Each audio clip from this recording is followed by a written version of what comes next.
The Miami is a hugely successful ride that has had a massive impact on the flat ride industry.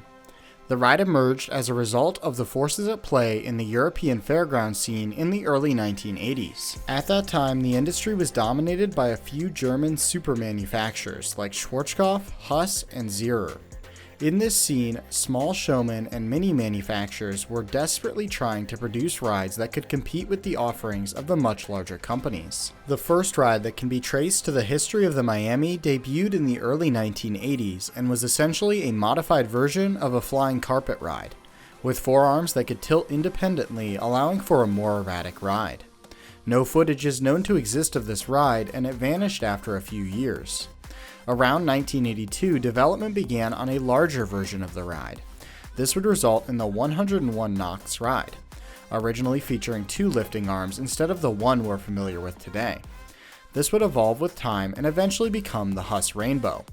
While most of the industry was focused on the arrival of the Rainbow-style ride, a Dutch showman, the Kroon family, bought one of the early prototypes for the Rainbow that was more similar in the design to the flying carpet. The ride would be modified by the family to add seats facing outwards and change the ride to only use 2 arms instead of 4. The new ride would debut on the fair circuit in the late 1980s and was a huge success. With this new success, the Kroon family found orders pouring in from other showmen to produce the ride for them.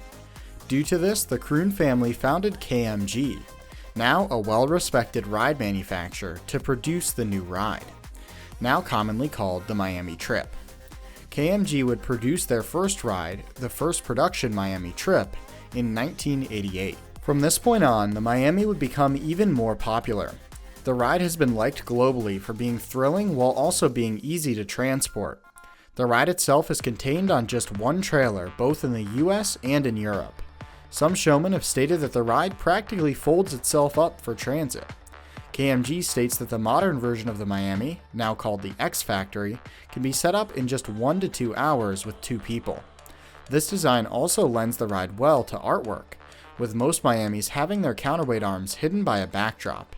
This provides a great blank canvas for artists to place their work. Accordingly, Miami rides have become known to have some of the best artwork found on the fairground. Miamis have been built by tons of different manufacturers. In this video, we'll mention a few of the more prominent ones, but we simply cannot cover them all. Additionally, many Miami rides have been built by independent showmen. UK and now US-based ARM would be one of the first to make their own version of the ride. At first, these were near exact clones of the KMG version, but they would evolve in later variations. Today, ARM no longer produces any kind of Miami, but they still use the gondola from the Miami on their full tilt ride. The Nottingham UK company, or NUK, became extremely well known for their Miami rides. They produced over 50 Miamis in nearly every UK-based Miami. They also introduced the suspended Miami, a version of the ride with no floor. This was introduced in the 1990s. Italian ride manufacturer Technical Park has unsurprisingly made their own version of the Miami. Featuring 20 seats instead of the traditional 18, their ride is called the Super Miami. It comes in both permanent and transportable versions. Their version of the ride features a rather high height requirement of 55 inches or 140 centimeters, making the ride more of a thrill ride than a family ride. The Technical Park version of the ride also does not hide the counterweights behind the backdrop, making it easily identifiable. Italian manufacturer Zamperla has also created a modified Miami for children, called the Crazy Bus. This has become one of the most popular children's rides of all time. Several Eastern European companies have also introduced their own version of the Miami, many of these featuring tire drive systems instead of the direct gearbox drives like Western European versions. This makes them cheaper, but also less thrilling and in some cases less safe.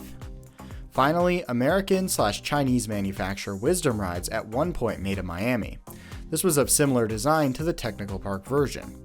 They have since stopped production, but it's likely they'll resume production now that they've partnered with Jinma Rides to sell their rides in China. Southeast Asia has not seen the Miami craze that Europe and the US has seen, so it's likely to be a place where this ride model will sell. KMG has not sat idle while other manufacturers have innovated on their ride design though. They've improved the original Miami Trip design over the years. The first upgrade came in the mid-2000s with the X Factory. This came with a more efficient drive system as well as individual lap bars for each rider instead of over-the-shoulder restraints. Eastern European manufacturers were the first to produce Miamis with lap bars, but these were single lap bars for a group of riders and they have proven to be somewhat unsafe. KMG also introduced the Para-Jump at some point in the 2000s.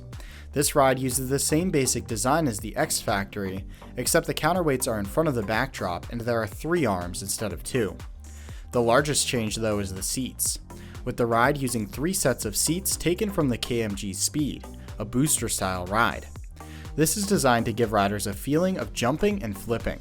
The ride is also easy to transport, much like the X Factory, though it is a little heavier.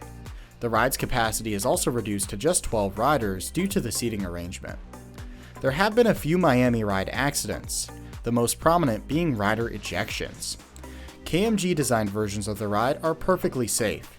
However, several Eastern European versions of the ride feature a single lap bar for all riders that locks in just one position. Many of these lap bars are only secured by a simple pin mechanism. This means that occasionally, due to ride forces, the single lap bar may become unlocked.